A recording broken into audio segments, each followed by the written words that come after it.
and welcome to the Peas and Quiet podcast. On this podcast, we discuss all things gardening, including growing veggies and flowers and how to create your dream backyard alongside nature.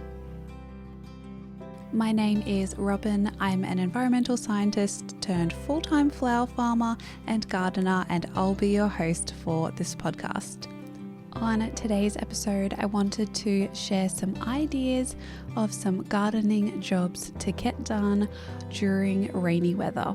We have been experiencing some intense weather lately, and I have been thinking of things to do inside that don't involve getting drenched in the rain.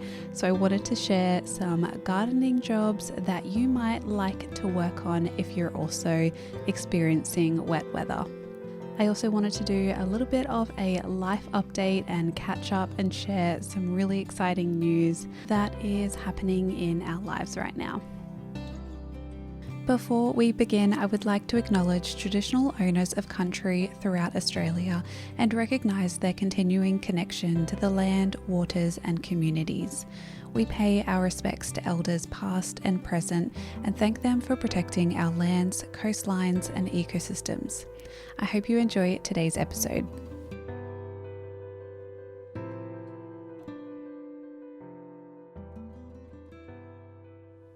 Welcome back to another episode of the Peas and Quiet podcast. I am finally back after a little bit of a hiatus, had a little bit of a break, and I'll explain that in this podcast. I wanted to do just a little bit of a catch-up podcast, have a little bit of a chat about what I've been up to lately, what's been going on in life, and I also wanted to do an episode on rainy day gardening projects. It is currently raining as I speak. So if you hear any noises in the background, that's what that is. We are just coming out of, I don't even know how many mils of rain we've had. I think we're probably around 250 mils that we've had in the last 2 to 3 days or so. We have been having absolute torrential rain that has been really, really damaging, has caused flooding around the area that I live. A lot of the roads have quite literally washed away, and it's caused a lot of damage, both in the garden, to our house. It hasn't actually been a nice time. I really do enjoy the rain, but East Coast lows can be very, very damaging, and thankfully we're not in an area that floods, unlike a lot of areas around us. And my heart goes out to a lot of people who are experiencing flooding right now. I'm also recording this in very real time. I'm hoping to record this today and get it up today to just do like a real time catch up with you all. So that's kind of what we're in the midst of at the moment. It is supposed to let up this afternoon, and I can actually see a teeny tiny bit of blue sky on the horizon, even though it is still torrentially raining outside. And I honestly haven't been able to be in the garden for the last 2 to 3 days or so. And I was thinking what kind of content I can create, because I haven't also been able to film because I was prepping for this East Coast low and then actually going through it and making sure like the house was okay and everything. And so I'm a little bit behind on actually getting some filming done, which is understandable. But I still wanted to sit down and continue making these podcasts. So I thought I would just do a bit of a chat about what is going to be making me feel better and give you a few ideas that you can do that are kind of gardening related, but not necessarily outside. So if you do have a rainy day coming up, maybe you can just jot some of these down because I know I love the rain. I've said that already. But after a few days of it, I do start to get a little bit, a little bit upset that I can't go to my happy place. The garden is where I recharge and get my energy and love being out there. And to see it just flooded, it's not been great. It hasn't been making me feel too great. So I wanted to put together some rainy day gardening activities, which I'm going to talk through in this podcast. But before I do that, I wanted to do just a little bit of an update. You'll probably have seen on my YouTube channel, and I also shared on Instagram. So Scott and I are having a baby. I am due mid-November, and I am now into my second trimester, and that's kind of why I've been a little bit absent. I was quite sick throughout the first trimester. I managed to get a little bit of the podcasts done. The last few that you would have seen, I got through them. But after that, I just could not sit down and talk to a microphone without feeling sick. And it just made it impossible to sit down and do these podcast episodes. So thankfully, it wasn't too bad the first trimester. I definitely had a lot of nausea, and it was kind of all day. Probably like every third day or so would be pretty bad, and then I would have 2 days when I would feel good, and then it would come back. So it's quite hard to plan to film and to plan to record these kinds of episodes when I was just feeling so up and down and so tired, and all the things that you get with pregnancy. So that's our news that I wanted to share. We're having a little baby boy, so we do know what we're having, and we are so excited.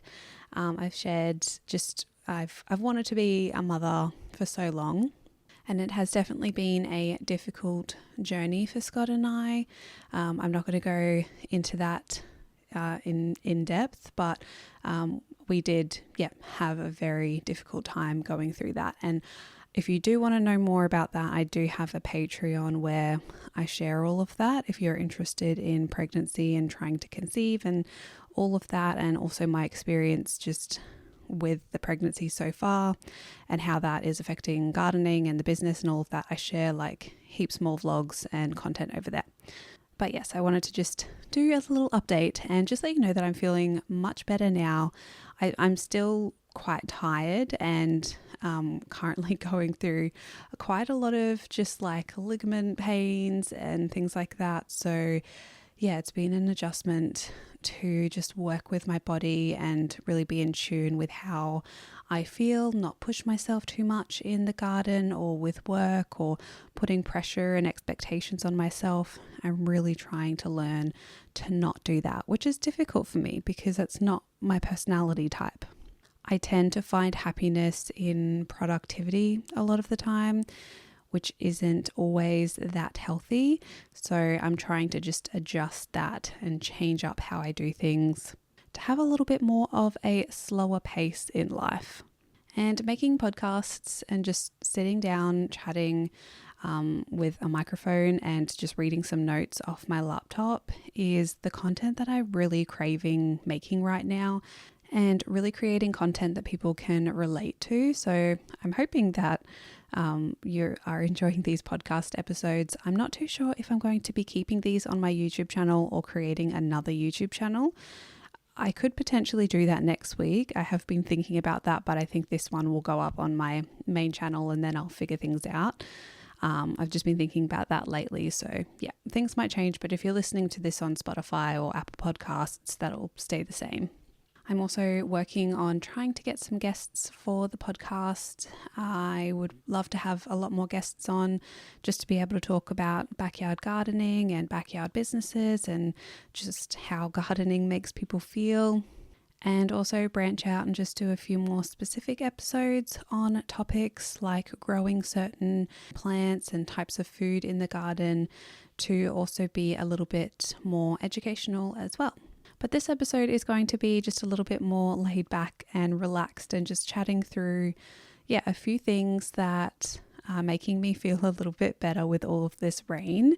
And I just kind of put together 10 or so things that you can do while it's raining that are going to help you out in the long run with your garden or gardening projects, so that if you have kind of a designated time or you have some spare time that you're going to put into the garden, that you can do a few other things to not feel like you're falling behind or just wanting to use your time related to gardening.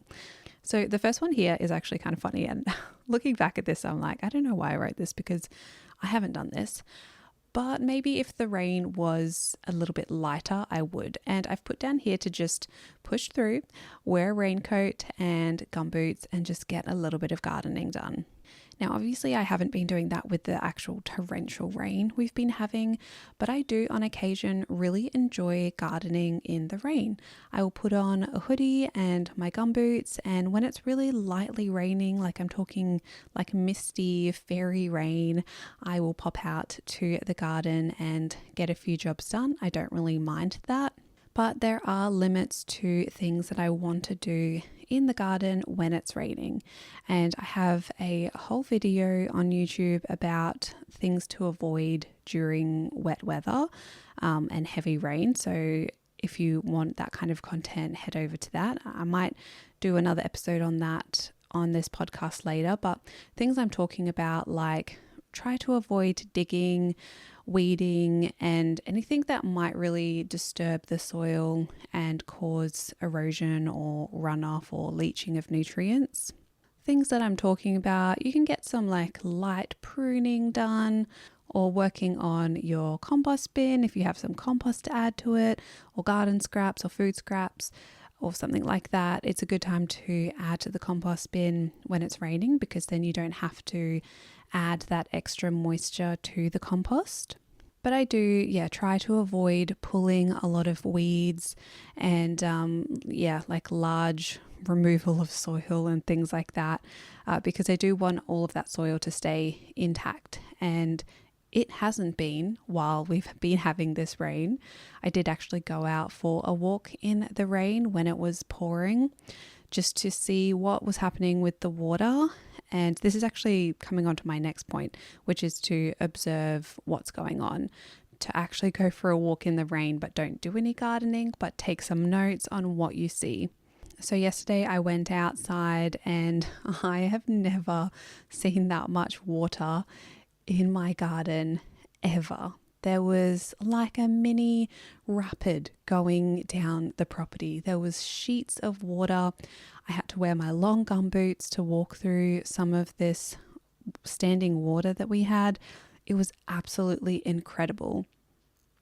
And we do live on a slope, so thankfully the water moves pretty quickly off the property. We don't ever have a lot of standing water, but I know the soil, it has a very high clay content and it has soaked up all of that moisture. So it's going to be really difficult over the next few weeks, I think, to be gardening and planting, because we just deal with this clay and waterlogging that just makes it so hard for the plants to grow. I had also tried to build up some of my garden beds to raise them up above a little bit more by using mulch and green manure and things like that, just to raise them up. But even some of those beds, they were full of water. And all of the anemones that I had planted and ranunculus, they were just sitting in a pool of water that I haven't gone down again to look today because it's still raining. It hasn't stopped, but I'm just really hoping the water can move off the property. But when I'm talking about observing, it is really important to know where your water moves through the property and then how you might be able to slow that movement of water. So I love to garden using swales. So my garden beds will be horizontal to the slope, if that makes sense. It'll be going the opposite way to how the property is sloped down the hill. And that means that it's going to be catching that water as the water moves down the property. It's going to slow it. It's going to prevent erosion and runoff and the leaching of all of the nutrients that can happen when you do get large amounts of rainfall. And so I have been out quite a lot throughout the years that we've lived here, just observing what happens with water. And I think that's really important if you are starting a garden, or even if you've had a garden for years and you now come across, a week of really, really heavy rain that you might not have experienced before, kind of like how we're having, to actually know what happens to your garden. And the good things that I have been noticing are in the flower farm that the water there wasn't sheets and sheets of water like there was in the one area that we have, which is just all grass to the very back of the property, which was actually flooding down the back. And also where I had a lot of plants, so I have like a native garden along the fence, there wasn't water moving through that as well. So plants are really important to be able to slow the movement of water. They hold a lot more soil and can catch a lot more of the nutrients that might be running down, and it just prevents all of that water standing still and potentially causing the roots of plants to rot. So have a good walk around in the rain, pop your raincoat on. I made sure to rug up. I'm trying to just take care of myself a little bit more being pregnant and taking care of my body. I'm also using common sense and not going crazy with the gardening and walking out in the rain while being pregnant. But I do love a good walk in the rain, so would recommend if you can. And this also goes for apartment gardening as well, and gardening in courtyards and smaller spaces, to still know what happens to the water, what happens to where your pots might be placed if you garden in containers. I know the runoff from people's roofs and gutters, if they're not fully cleaned out, can cause a lot of damage to plants. So just being mindful of where things are placed is going to be really helpful in the event that you do get a lot of rain. Number 3 on my list is to plan the next season. And I've been slowly doing that kind of over the last few months, really, because my next season, or this kind of season that we're in right now, is the cooler season, how I kind of conceptualize the flower farm into the cool and warm season. And this cool season is all about ranunculus, anemones, and stock flower. And then coming into summer, that's when I kind of move into zinnias, sunflowers, dahlias, and the warmer crops. Now, my summer is going to be looking a lot different. In November, late spring, we will be expecting our baby boy. So I'm not actually going to be doing a lot of gardening around that time, and therefore I'm not really doing heavy planning for that time, but I am really mindful of things that I do still want to enjoy in my garden then. And both Scott and I love to go for walks around the garden. I love it to look beautiful, so I still do want some plants and flowers to be growing around that time. But I have started to think about how I want to do that. And also, I don't know what postpartum is going to look like. So I am reducing my expectations again. And I've said that so many times in my YouTube videos, and will probably say on here as well. But I'm going to be moving more into doing rows of sunflowers and probably just zinnias. Those two things are what I'm going to be focusing on, so that I can direct sow all of the sunflowers and not have to worry about planting those. And the zinnias, I'll probably maybe do like 2 rows of those. And this is just to be able to have some flowers to bring down to some local stores that I have a really good partnership with. And I really love selling my flowers there. It also keeps my sanity going, just knowing that I have some crops in the ground to have something to work on. So my next season is very simplified, but I'm also growing a lot more vegetables, and that's what I'm really excited for. I really, really want to be fueling my body for my family with homegrown vegetables, and that's what I am going to be focusing on. So I just bought some, and this also goes on to the next point that I have, that it's kind of all linked together, which is go seed and plant shopping, because the other day I went and bought some potatoes, some seed potatoes, which I haven't actually grown down here before. We grew a fantastic crop of potatoes when we lived in Brisbane, and I fell in love with it, and it's been on my mind for so long to grow potatoes again. I've just been really hesitant here because of our clay soil, and also in the past few months and the past year, all of the land that I've prepped has been for flour production for the business. So I'm excited to move into growing some more food, and potatoes are one thing that I'm really excited about, but I am going to be growing probably majority of these in pots just because of our clay soil. It's also really easy to just have them up near the cottage garden, to monitor them, to water them, hill them up as they grow, and then Scott can help move them around and tip them out and harvest the potatoes then. I am also really trying to plan things that I know we eat a lot of. So we love potatoes. I love a good potato. I don't know, they're probably one of my favorite things to eat. We love making homemade chips, mashed potato. Like, you can do a lot of different meals with potatoes. So yes, I'm very excited. And homegrown potatoes, there's nothing better than a homegrown or an organic potato if you can find them. We have a really good supply of local potatoes around our area. So thankfully, we're always having good potatoes, but because it's something we eat a lot of, we buy potatoes and they're not cheap to buy the good quality ones. It's something that just makes sense for us to grow. Same with broccoli. We probably go through 1 to 2 heads of broccoli a week. And so that's something that I'm going to be planting a lot of. I'm also growing a lot of cabbages because I would love to just make some more sauerkraut and just get into a bit of preserving. And we also eat, like a lot of people, we eat a lot of onions. So I've planted a lot of those, and leeks. Those are kind of the broad 4 or 5, however many I said there, of the real staple foods that we eat a lot of every single week. I'm always making like soups and curries and things like that, and I love using leek in those. So that's why I'm trying to grow a lot of leeks as well, to both have fresh and nutritious vegetables that we can grow, but also to save a little bit of money. So I'll keep you updated on growing all of those things throughout this podcast and on the YouTube videos. Another thing I have on my list here is that if you have some seeds, to start them, or if you have seedlings, to pot them up. And I have set up an area in the garage, which isn't ideal at all.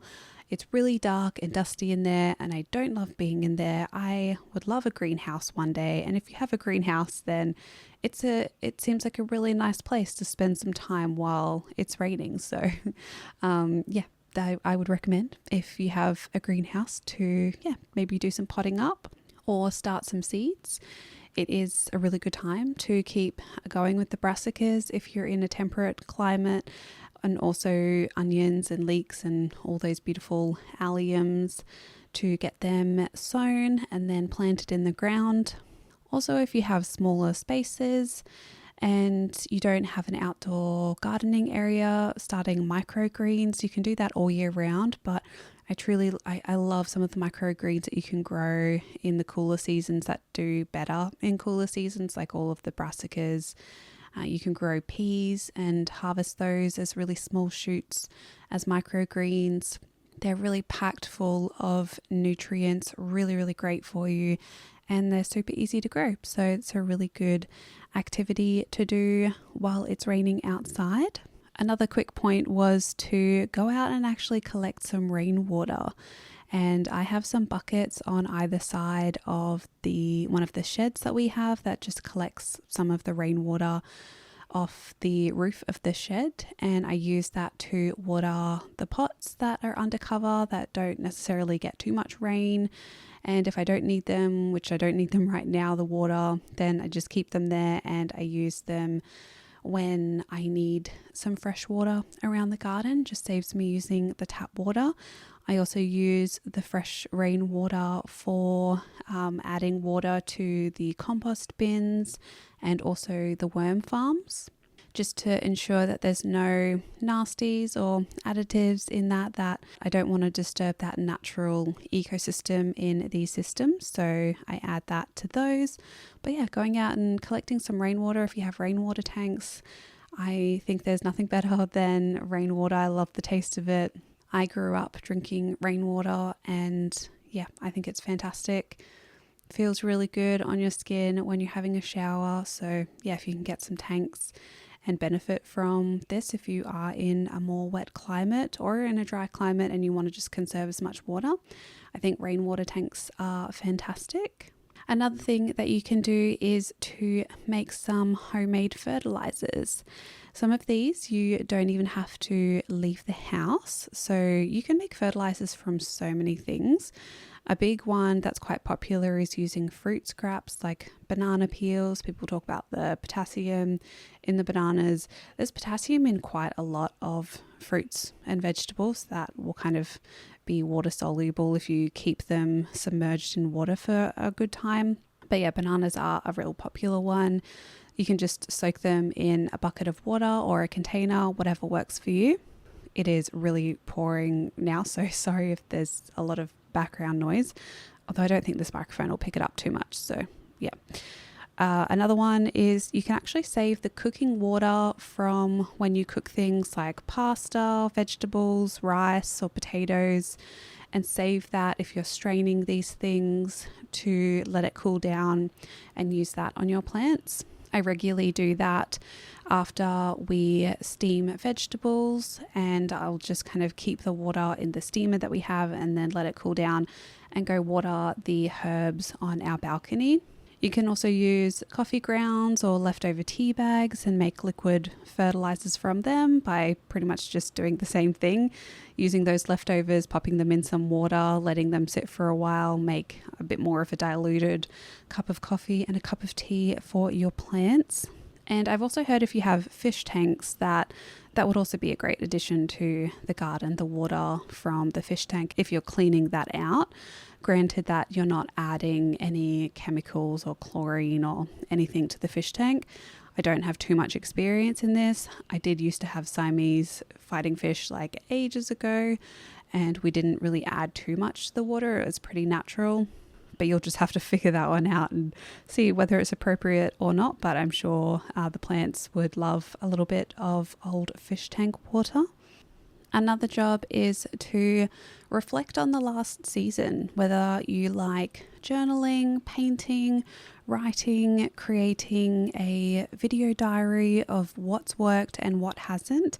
Just something that is going to remind you of maybe the mistakes that you made or lessons that you learned that you can change for the next season. I pretty much just use YouTube as my journal, my diary for what happens in the garden. I really love having a visual journal of everything that has gone on, when I can go back like 2 years ago and see what the landscape was looking like, what the garden was looking like, what I was planting when, and how that did.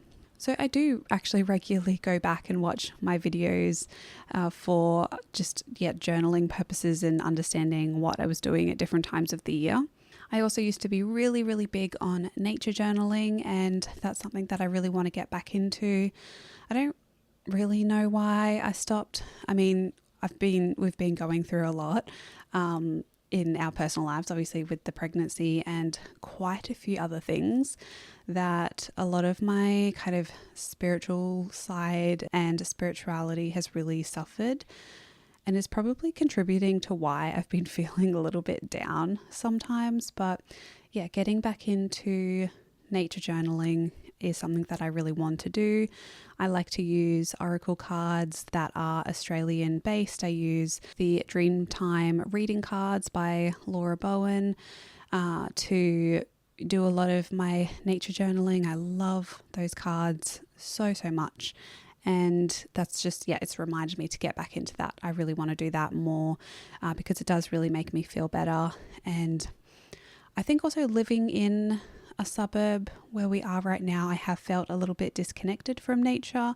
There's not a lot of trees or large trees surrounding us, which is when I feel most happy and most safe, I suppose. And it's really sad because every day, not every day, but every week at least, there'll be some more trees cut down in the suburb. And I don't know, I've just been I haven't really been feeling like myself lately. This has gone on a little bit of a tangent, but what I'm trying to say is that just find something that works for yourself to reflect. There's so many reasons why we do garden and why we enjoy being outside and enjoying nature and gardening and growing food or flowers. For me, it's not just a business, it's my love and my passion and my joy, where I find I can be creative. And I really want to remember that and not forget all of those beautiful things why I garden. And so journaling can also be great to get your feelings out.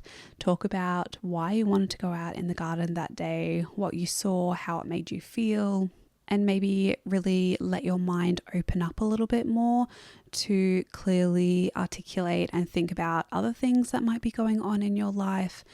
Weeding and planting things is the best time to just have a good think session and just to be taken away wherever you want to go.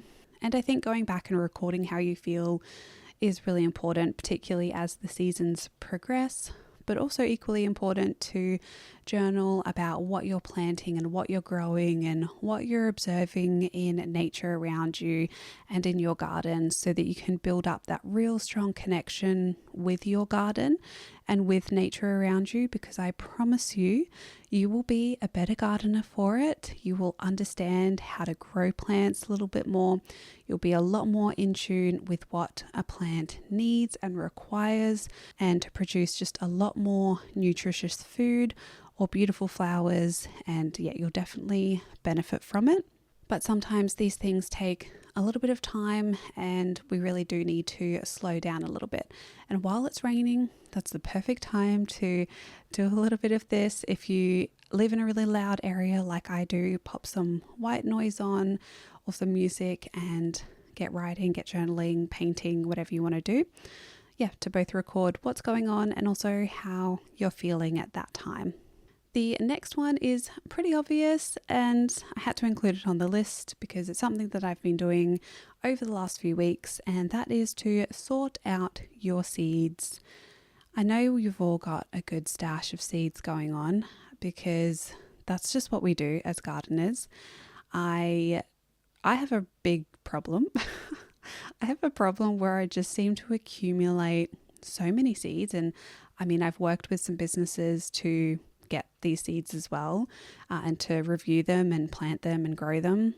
But the majority have just been me feeling good that day, hopping on the seed collection site or another seed store online and just going a bit crazy and buying a few things that I probably didn't need. And I always do this where, I have a list of things that I really do need, and then I'll see some things and just be like, I could try that. Or I haven't grown that before. Sure, I could try that. And when you do that multiple times throughout the year, you seem to accumulate a lot more than you can actually try and actually give a go at growing in the garden. Or at least that's my personal experience. You might be really strict on yourself and have a set designated list of seeds that you buy. I don't do that. I just can't go past a pretty picture of a flower or some wacky vegetable and just have to try that. And I think that's really the fun of gardening, is always kind of trying something different, growing a different variety. And that's how we also progress as gardeners and in this whole massive gardening business world, is for people and consumers to try different things and see what works, so that we do get different varieties and different strains of different vegetables and all that. I do try and stick to heirloom varieties just because they are often the most different varieties. They look wacky sometimes, or they taste different, and I think that is really fun. And it also keeps those varieties alive, because people have spent so many years trying to develop these seeds and develop different varieties of plants. So purchasing heirloom varieties is a great way to continue saving the seeds, to continue all of these different varieties. So this kind of turned into me trying to convince you to buy seeds, which wasn't the point. Sort your seeds out. If you have a really messy stash like I do, I've been using color-coded little photo boxes. I just got them from Kmart, and I know so many people have them, but it is the best way to store your seeds in my opinion. And then I have categorized them all so that the warmer colors, like the pinks and the oranges, are all warm season crops, and then the cooler colors like the green and blue little boxes in the clear container are for cool season. So I have one for veggies and then one for my flower farm, and it's been a great way for me to organize my seeds, keep everything nice and tidy. But I do regularly need to go through them to make sure that I am not like hoarding seeds from 5 years ago, because seeds do have like an end date to their viability. They don't last forever. Some things that I would definitely recommend using up really quickly. If you grow flowers, straw flowers, I would recommend getting fresh seeds for those every year. Same with carrots. Those are like the two big ones that I know. And also a lot of greens, like leafy green vegetables, like lettuce and that kind of thing, that have pretty small, thin seeds. I'd recommend purchasing new ones of those. I find they go down in germination rate quite rapidly. And it's really disheartening when you think you are using like a whole packet of seeds that you haven't opened, and then none of them come up because they actually aren't viable anymore. So just checking through the dates is also something that I'd recommend if you haven't done so in a while. So now we're on to the last job or activity to do, an idea to do if you want. You don't have to do all of these. It's just ideas, just me chatting away. But if you have indoor plants, then maybe let them get some fresh water by placing them outside. And this point also goes hand in hand with that other point that I talked about with saving fresh water and putting buckets out. Rainwater is very precious in my opinion. There's certain areas, and we're pretty lucky in Australia if you live on the coast, or most areas of the coast, specifically the east coast, that we do get higher amounts of rainfall. But even though it's raining right now, I still do think that rainfall is really precious, and it usually also has the perfect pH for plants, which is around 5.6 to 6-ish, which is slightly acidic, but some tap waters can have higher pH or be more alkaline, which is higher pH. So that's why I also really love using rainwater. And you'll notice, or at least I notice, and I know a lot of other people do, that after it rains or you have a few days of rain and then your plants just explode in growth, there's actually a reason why that happens. And this is going into science territory now of me nerding out and looking into rainfall and the benefits of rainfall. But I did do a little bit of research because I kind of knew that rainfall had nitrogen, like it contained nitrogen, but I didn't know too much about how that happens and the benefits of that on plants. So I thought I would just share a little bit of that here for you. But rainfall actually contains both nitrogen and oxygen. So it technically acts as a fertilizer as well as the water that the plants need to survive and grow, which that kind of explains why you do have that epic explosion of growth after it rains. It's because of all of the nutrients that the rainfall contains. Also, if you're experiencing a thunderstorm and lightning, which in our case, and this is why I've been also so exhausted the last few days, because we've been having hectic thunder and lightning at night. It has been so crazy, like shaking the house. This also is responsible for some of the nitrogen fixing that can go on in soils. So thunderstorms are a really important part to the nitrogen cycle and to feeding your plants. Obviously, lightning can also be extremely destructive and can cause fires and electrical outages and that kind of thing. So yes, it's very dangerous, and just be really careful if you are going out in thunderstorms and that kind of thing. But apparently the electrical energy in lightning can cause the nitrogen atoms in the air to separate. And when that's mixed with oxygen and water, this results in the rainfall that is full of benefits. So I kind of got a lot of this information on just articles that I was reading online, and also The Conversation, which is a great site, has a good article on this. But I found some information from that which was sourced from NASA, which stated that for over 1 billion lightning flashes around the globe every year, about 2 billion kilograms of reactive nitrogen is produced. And this is then deposited as ammonium and nitrates that can then be used by plants and uptaken by plants when the rain falls. So I thought that was just really crazy and interesting, and also why I think rainfall is so precious and why thunderstorms have that, well, I mean, they have a powerful energy, but they also have such benefits to them that can benefit your plants. And I'll tell you now, it hasn't stopped raining, but the weeds have pretty much tripled in size. While, over the last few days, I am astounded by the growth of the plants with zero sunlight as well. It's been so dark. The weeds in my cottage garden and the flower farm have absolutely exploded in growth. And that's going to be fun over the next few days to deal with. But at least also the plants are happy, the trees are happy, and that makes me happy. I'll deal with the weeds. But yeah, I just thought this was so interesting. And I mean, it's another reason why I do actually really love rainfall. I just don't love when it gets super destructive and causes flooding and that kind of thing. But this is a very natural phenomenon. It'll be interesting to see, though, how things change over the next few years in terms of climate change and what this means for rainfall, either getting heavier rainfall in smaller time frames or larger patches of no rainfall, which I know a lot of Australia is actually facing right now. But wherever you are, you're probably most likely going to be having some rainy days. So I hope this episode was helpful for you to just jot a few ideas down. Also just a catch up episode. Once it does stop raining, there's heaps of things you can do in the garden, go wild. But I would firstly recommend doing like a maintenance walk.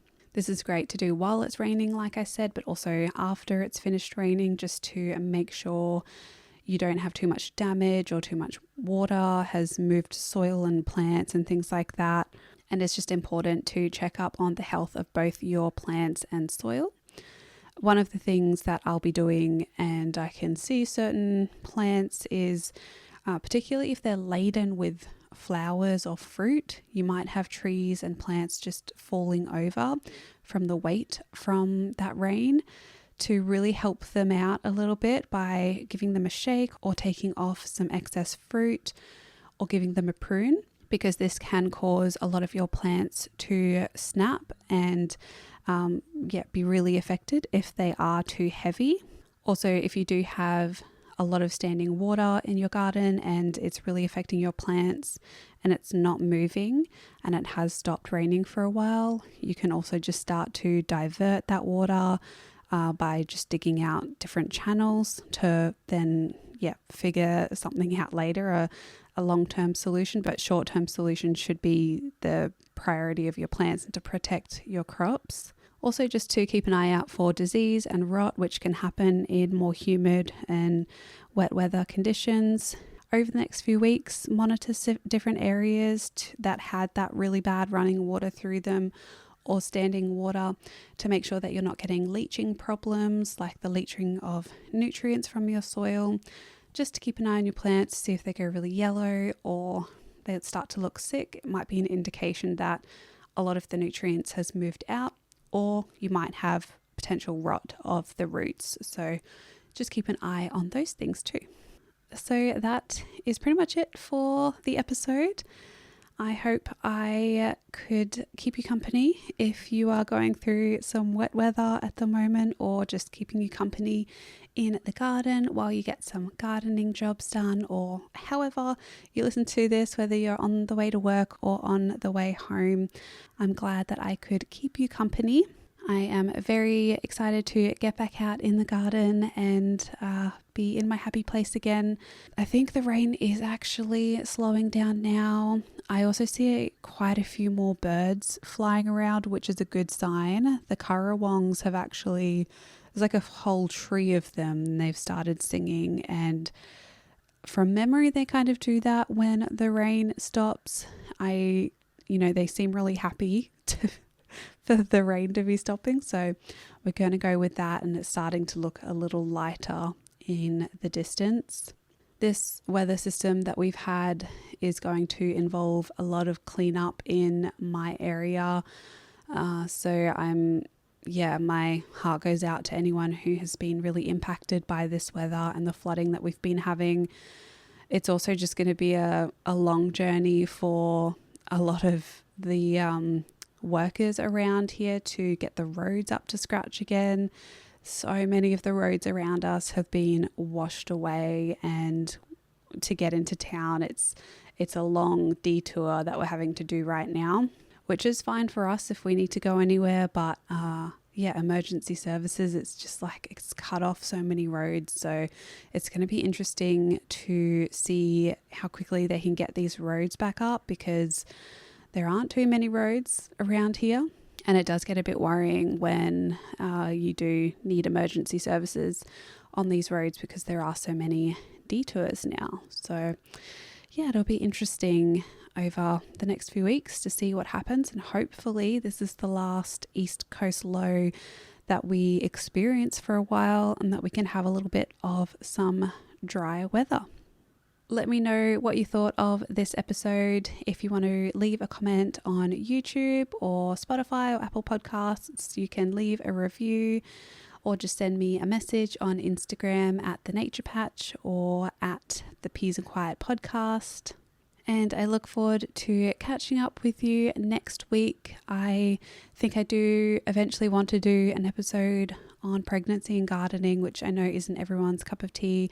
But I'm going to just try and be really broad with a lot of these episodes. So if you also do want me to chat about a certain topic, I can go really in detail on things or keep it really broad. It's totally up to you. I'm more than happy to take feedback and create these podcasts for you. Thank you so much for watching or listening to this podcast. I hope you're having a lovely day wherever you are in the world. And until my next one, happy gardening, everyone. Bye.